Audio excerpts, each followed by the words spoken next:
अस्सलाम वालेकुम। आज हम लोग नया टॉपिक कवर करेंगे नेस्टेड लूप पैटर्न का। अभी ये टॉपिक इतना कोई मुश्किल है तो नहीं, लेकिन और ये वाला अगर टॉपिक आप लोगों को समझ में आ गया तो आप लोग समझ लो आपको 50% ऑफ पाइथन का जो वर्किंग है वो समझ में आ गई। पाइथन की मतलब जो चीज़ हम नॉर्मली यूज़ कर रहे होते हैं अलग टास्क में, वो चीज़ आपको समझ आ जाएगी 50%। क्योंकि सर हमारे नेस्टेड लूप्स यूज़ हो रहे होते हैं काफ़ी सारी चीज़ों में, इनकी बहुत ज़्यादा एप्लीकेशन हैं। तो आज की वीडियो को शुरू करते हैं। नेस्टेड लूप का मतलब क्या है? नेस्ट करना है, मतलब एक के अंदर दूसरे लूप को रखना। मैं पहले आइडियली खोल लेता हूँ। अब नॉर्मल हम लोग लूप क्या बनाते हैं? फॉर आई इन रेंज, अगर मैं डाल दी, मैंने 5 डाल दी रेंज और इसको मैंने कर दिया प्रिंट आई। ठीक है, तो इसने ये कोड चला दिया 0 तक प्रिंट कर दिया अलग लाइन में। यही सेम मैं कॉपी करता हूँ। यहाँ पे मैं अगर एंड का पैरामीटर डाल के इसको मैं कर देता हूँ एक स्पेस। ठीक है, तो मतलब एक स्पेस के साथ 0 1 2 3 4 लिखा आ जाएगा। ये चीज बेसिक काम किया हुआ है, इधर इधर बस फंक्शन बना के किया हुआ है, ये फर्क है। ठीक है, अब इसमें सबसे पहले कि अगर हमें आउटपुट इस तरह का चाहिए, हमारे पास अभी आ रहा है आउटपुट, ये हमें आउटपुट इस तरह का चाहिए, तो आप बोलोगे कि हम इसको मल्टीप्लाई कर दें। मल्टीप्लाई करके भी एक तरीका है, लेकिन वो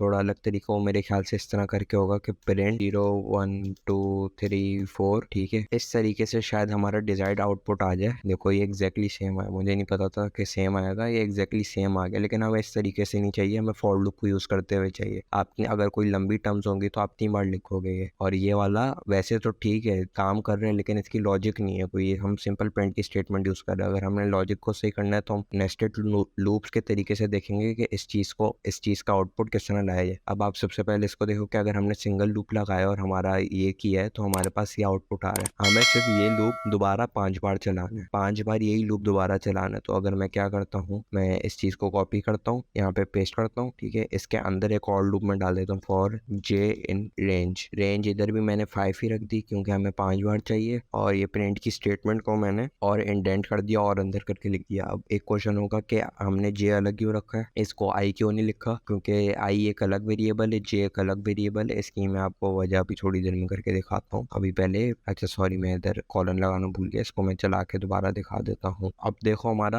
आउटपुट चल गया एक तरीके से, अगर आप देखो। लेकिन अब मसला क्या आ रहा है? अब मसला ये आ रहा है कि सब कुछ एक ही लाइन के अंदर प्रिंट कर रहा है। अब हमने इसको भी ठीक करना है, तो हम वापस इसी को कॉपी करेंगे। लाइन चेंज करने के लिए हमारे पास एक तो होता है स्लैश एन, और दूसरा मैंने आपको बताया था कि अगर आप प्रिंट की स्टेटमेंट डायरेक्ट भी लिख दो तो उससे आपकी ऑटोमेटिकली लाइन चेंज हो जाएगी। तो अगर मैं प्रिंट की एम्प्टी स्टेटमेंट लिखता हूँ तो इसका मतलब लाइन चेंज। इसका मतलब हो क्या रहा है? पहली बार ये लूप चलेगा, उस लूप के अंदर जो भी है वो ये चलेगा। तो इससे क्या प्रिंट होगा? हमारे पास 0 1 2 3 4 एक लाइन प्रिंट हो जाएगी। उसके बाद फिर जब ये इस लूप से बाहर निकलेगा, फिर ये वाली लाइन चलेगी इस लूप के लिए, और ये क्या है, इससे लाइन चेंज हो रही होगी। ठीक है, इसका मतलब एम्प्टी प्रिंट का और लिखना और ये लिखने का मतलब एक ही है, तो मैं डायरेक्ट एम्प्टी प्रिंट ही लिख रहा हूँ। तो जब लाइन चेंज होगी उसके बाद दोबारा ये लूप चलेगा 2 पे, फिर इसके बाद जे भी चलेगा 2 पे, और फिर दूसरी लाइन में से प्रिंट होगा। तो अगर मैं इस पे एंटर दबाता हूँ तो देखो एक तरीके से चल गया। लेकिन इसको और बेहतर करने का तरीका ये है कि अगर इस पूरे को कॉपी करूँ, अब आप बोल रहे हो कि पहली लाइन में सब 0 आ रहे, दूसरी में 1, तीसरी में 2, तीसरे में 3, चौथे में 4, मतलब पांचवे में 4। तो इसको इस तरीके में क्यों नहीं आ रहा? उसकी वजह ये वेरिएबल ही है। मैंने यहाँ पे लिखा है प्रिंट आई। अब यहाँ पे अगर मैं मिटा के प्रिंट जे लिख देता हूँ तो अब हमारा लूप देखना परफेक्ट चलेगा जिस तरह यहाँ पे लिखा हुआ है। तो इसको मैं प्रिंट करता हूँ, एग्जैक्टली वैसे चलिए। अब इस तरह क्यों हो रहा है? अब आप एक बार आप सोच के देखो कि जब पहली बार लूप चला तो आई की वैल्यू क्या थी? 0। ठीक है, उसके बाद जे चला 5 बार, तो हमने लिखा हुआ है प्रिंट आई, तो आई 5 बार प्रिंट हो गया। आई क्या था? 0। तो 0 एक बार प्रिंट हुआ, दूसरी बार, तीसरी बार, चौथी बार, पांचवी बार, दूसरी बार लूप चला तो आई की वैल्यू थी 2। तो और जे 5 बार चलना तो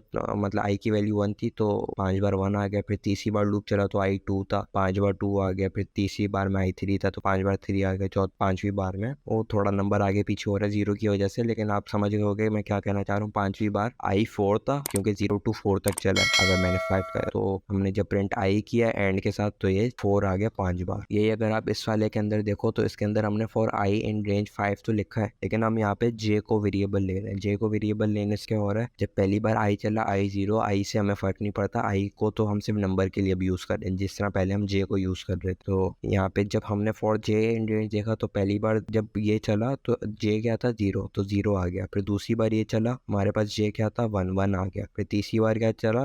2 आ गया। चौथी बार में 3 आ गया। पांचवी बार में 4 आ गया। फिर ये एक लूप खत्म हो गया। उसके बाद प्रिंट की स्टेटमेंट से इसने लाइन चेंज की, फिर अब दोबारा ये आई चेंज हो गया। अब आई 2 था और फिर आई 2 के लिए, आई 1 के लिए सब हुआ। फिर दूसरी बार में, तीसरी बार में आई 2 था, चौथी बार में आई 4 था, पांचवी बार में i4 था, चौथी बार में i3 था में। तो इस तरीके से हो रहा है और इस चीज़ की प्रैक्टिस करोगे आपको समझ में आ जाएगा। एक टर्म यहाँ से कम करो, एक टर्म यहाँ से कम करो, तो आप समझ में आ जाएगा यहाँ पे हो क्या रहा है। यहाँ पे देखो हमने j लिखा है तो j की सारी वैल्यूज आ रही हैं 0 1 2 3 4। यहाँ पे हमने जब i लिखा था तो i की वैल्यू आ रही थी 0। आप खुद देखो कि पहली लाइन में i की वैल्यू क्या है। इसका मतलब क्या, टोटल कितनी बार लूप चल रहा है यहाँ पे लूप चल रहा है 25 बार। 25 बार के साथ चल रहा है। जब i1 था तो 5 बार j चला, ठीक है। जब i2 था तब भी 5 बार j चला, फिर i3 था तब भी 5 बार j चला, फिर i4 था तब भी 5 बार j चला, और i0 पे भी 5 बार ही चला था। तो इस बार इस तरीके से 5 5 25 हो गया। अब आप टोटल आप देखो हमारे पास वैल्यूज कितनी प्रिंट हो रही हैं। ये आप देख लो, ये 5 रोज हैं, ये 5 कॉलम्स हैं, तो हमारे पास एग्जैक्टली 25 वैल्यूज ही प्रिंट हो रही हैं। जबकि हमने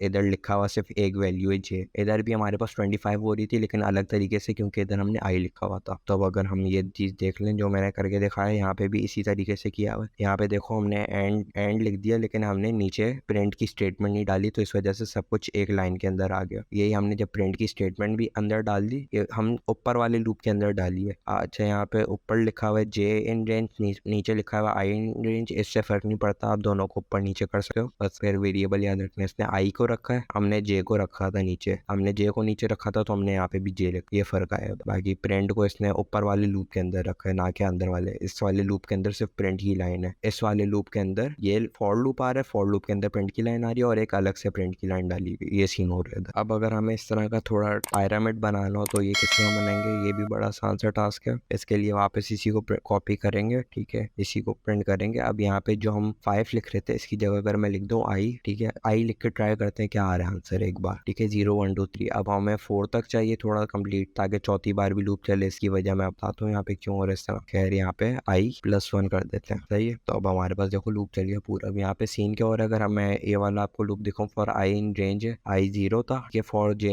इन रेंज 0, j 0 था, 0 पे क्या चला, एक बार ही चला तो हमारे पास j प्रिंट हो गया 0, सही है। दूसरी बार लूप चला, दूसरी बार हमारे पास i क्या था 1, ठीक है, तो हमारे पास यहाँ पे i क्या आ गया 1। अब 0 रेंज 0,1 का मतलब क्या है, 0 से 1 तक चलेगा, तो 0 और 1 आ गया। तीसरी बार यहाँ पे क्या था, i 2 था, तो हमारे पास यहाँ पे रेंज में क्या आ गया 2। इसी तरीके से तीसरी बार में चलेगा, ठीक है। तीसरी बार में हमारे पास 0 1 2 आ जाएगा, 3 नहीं आएगा, क्योंकि आपको पता है लूप एक नंबर पहले रुक जाता है। अब मैंने पीछे शायद थोड़ा उल्टा बोल दिया था, लेकिन वो एक नंबर पहले रुक जाता है, इस वजह से नहीं। अगर यहाँ पे आप 0 डालोगे तो वो 0 पे चलेगा ही नहीं, 0 पे रुक जाएगा, तो इस वजह से 0 प्रिंट नहीं होगा। पहली लाइन पे देखो कुछ भी नहीं, एम्प्टी है पहली लाइन। उसकी वजह ये क्योंकि इधर कुछ प्रिंट नहीं हुआ। अगर 0 बार लूप चला है, इसको मैं करके दिखा देता हूँ, फॉर i इन, आपको क्या लगता है क्या प्रिंट होगा, इसमें कुछ भी प्रिंट नहीं होगा, एक एम्प्टी लाइन प्रिंट होगी, ठीक है। एम्प्टी लाइन भी प्रिंट नहीं होगी क्योंकि 0 पे लूप नहीं चला। तो जब i 0 था और रेंज यहाँ पे 0 हो गई तो कुछ भी प्रिंट नहीं हुआ, और ये आप खाली लाइन देख लो। फिर जब i 1 हुआ तो i 1 का मतलब क्या है, 0 पे चलेगा, 0 पे रुक जाएगा, 1 पर नहीं जाएगा, तो इसने 0 प्रिंट कर दिया। 2 के ऊपर फिर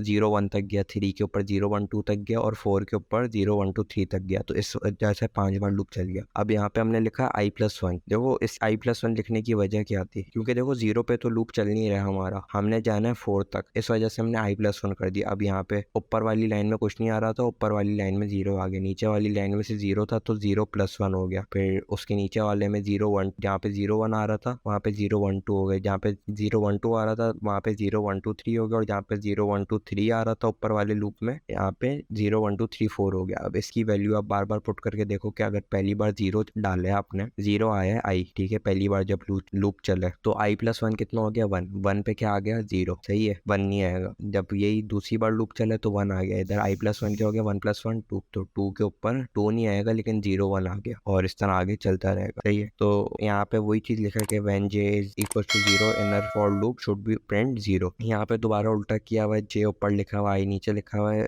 डजेंट मैटर, आप किसी तरीके से भी कर लो। दूसरा यहाँ पे फंक्शन बना के किया हुआ, मैं डायरेक्ट करवा रहा हूँ। ये आ गई 2 डायमेंशनल लिस्ट। हमने एक सिंगल 1D लिस्ट पढ़ी थी जिस तरह LST is equals to 2, 4, 3।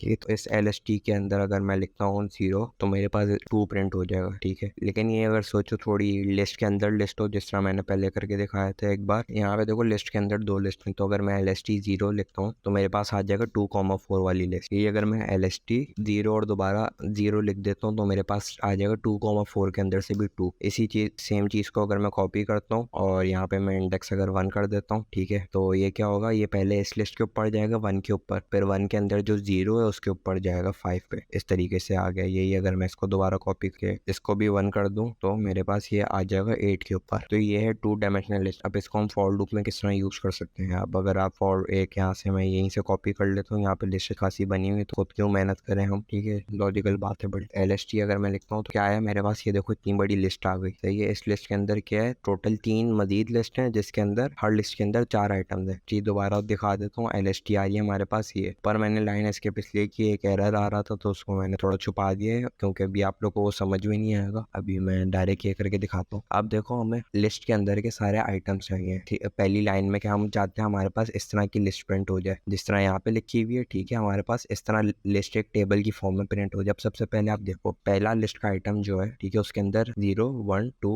3 total 4 वो है, 4 आइटम्स हैं। और इंडेक्सिंग वाइज देखो तो 0 1 2 3, और अगर आप और ये 0 1 2 3 इसके कॉलम्स है, ठीक है, मतलब टोटल 4 कॉलम्स है। और अगर आप इसमें रॉज देखो तो 3 रॉज हैं जिनका इंडेक्स है 0 1 2। तो अगर मैं पहला फॉर इन रेंज चलाया, ठीक है, फॉर इन रेंज अगर मैं सबसे फॉर आई इन रेंज, अब अगर मैं सबसे पहले रेंज लिखूंगा, फॉर एग्जांपल मैंने लिख दिया 4 लिख दिया, सही है। Parent LST,